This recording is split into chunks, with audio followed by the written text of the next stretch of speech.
இப்ப சாதியவாதிகள்லாம் என்ன வந்து இவர் பொதுவான தலைவர் கிடையாது, இவர் தலித் அப்படின்னு ஒதுக்கி முத்திர குத்த பாக்குறான். இந்த தலித்துகளிலே இருக்கிறவன்லாம் எங்களெல்லாம் தலித்துன்னு சொல்லக்கூடாது, திருமாவளவன் பறையன் அப்படின்னு முத்திர குத்த பாக்குறான். பறையர்களே பிழைப்புவாதிகள் என்ன பண்றான், இவர் பறையரே இல்ல, பறையருக்கு எதிரி அப்படிங்கிறான்.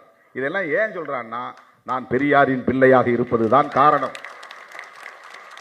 நான் திமுகவை ஆதரிக்கிறேன்னா அதுக்கு வந்து திமுகவோட இருந்து நம்ம பதவிக்கு வரலாங்கிறதுக்காக இல்ல, நான் பெரியார் பாசறையில் பயின்றவன் என்பதனால் திமுகவை நான் ஆதரிக்கிறேன், அவ்வளவுதான். Very simple. உடனே திமுகவுக்கு கொத்தடிமை, திமுக 2 சீட்டு 3 சீட்டு அது கூட உன்னால வாங்க முடியாம தான் நீ கிடைக்கிற வெளியில. ஒரே ஒரு கவுன்சிலர் சீட்ல கூட உன்னால ஜெயிக்க முடியலையே, அதுல என்ன பெருமை? பாலிடிக்ஸ்ல வந்து ஸ்ட்ராட்டஜி தான் முக்கியம்.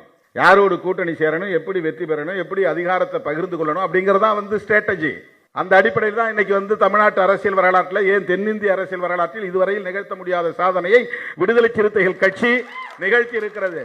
திராவிட முன்னேற்ற கழகத்தோடும் திராவிடர் கழகத்தோடும் இணைந்து பணியாற்றிய சூழலில் இந்த அதிகாரத்துக்காக நாங்கள் பணியாற்றல. இப்ப கூட ஐயா அவர்கள் இந்த ஒரு புத்தகத்தை பிடிக்கும்போது, பிடிங்க 3வது குழல் சும்மா இருக்க கூடாது பிடிங்க அப்படின்னாரு. அது உரிமையோட சொல்றாரு, அந்த உணர்வோட சொல்றாரு. இன்னைக்கு தமிழகத்தில் முதுபெரும் தலைவர், மூத்த தலைவர் அவர் தான் இன்னைக்கு நம்முடைய திராவிட அரசியலின் மையமா இருக்கிறார். அவர் வந்து மனப்பூர்வமாக விடுதலை சிறுத்தைகளை 3வது குழல் என்று சொல்லுகிறார் என்றால் எந்த எதிர்பார்ப்பும் கிடையாது. என்னை திருப்திப்படுத்த வேண்டும் என்கிற தேவை அவருக்கு கிடையாது.